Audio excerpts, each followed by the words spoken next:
South Africa actually is the largest investor in Africa on an average annual basis between 2006 and 2008. Bigger into the rest of Africa, bigger than China, bigger than Malaysia, and bigger than India. It's also worth mentioning that in the report they indicate that only 4% of China's outward stock of investment is in Africa. So Africa only takes 1/25th, let's say, of Chinese outward investment. In other words, Africa is not the most important destination for Chinese firms. Amongst Indian firms, Africa takes about 9%. But that, I should say, so it's much bigger, in fact, for India than it is for China. But that includes Mauritius. And Mauritius, a lot of Indian investment goes through Mauritius to other countries because Mauritius and India have a very favorable double taxation agreement. So a lot of investment, both in and out of India, passes through Mauritius, even though it's not ultimately intended for Mauritius. South-South investment from one emerging market to another, has been much more resilient to the effects of the global financial crash than North-South investment, at least in the case of Africa as an investment destination.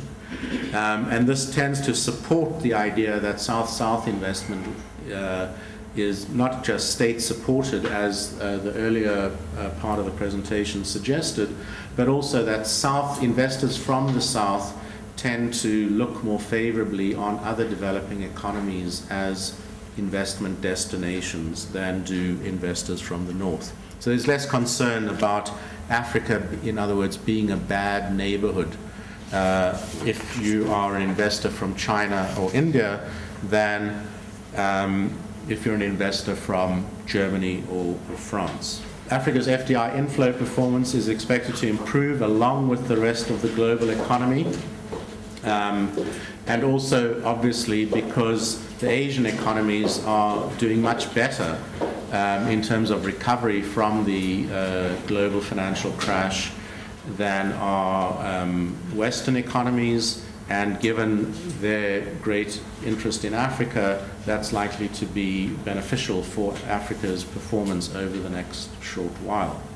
As George mentioned, South Africa is ranked 19th amongst the top priority economies, which is interesting to me because, as far as I'm aware, South Africa has not made the top 20 ever before as a destination that companies identify as attractive.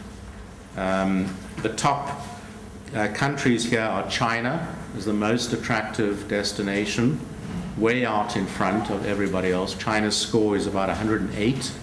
Then next are India and Brazil, which come in at around 70, together with the US, also at 4th place. Then in 5th place, Russia at 38. Okay, so trailing way behind. What that suggests is that the BRIC countries are not only important sources of investment, they're also very, again, as the graphs earlier indicated, very important destinations for investment and increasingly important. So South Africa is 19th and our score is around 10. Okay, so China's 108, Brazil and India 70, we are 10. So we're not up there in their league, but nonetheless, I think it is a positive sign that we've made it into the top 20.